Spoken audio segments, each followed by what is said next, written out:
C'est un chantier qui a débuté depuis le 14 juillet avec, regardez, cette pelleteuse de 70 tonnes qui est à l'œuvre pour préparer les prochaines étapes du chantier. Bonjour Mathieu, c'est vous qui suivez pour le département justement le chantier du Fort Boyard.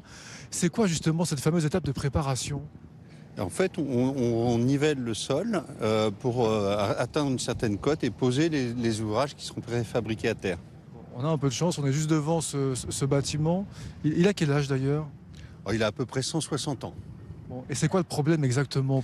Le problème, c'est qu'aujourd'hui, en fait, le fort est directement exposé aux houles du large et il montre de gros signes de fatigue avec des pathologies, des grosses fissures, toute hauteur et toute largeur, qui peuvent amener à la ruine du fort à court, moyen ou long terme.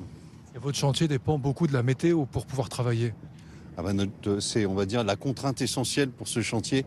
On est en pleine mer et dès que les conditions de mer sont un peu agitées, on ne peut plus intervenir. Et quand je dis un peu agité, c'est vraiment un tout petit peu.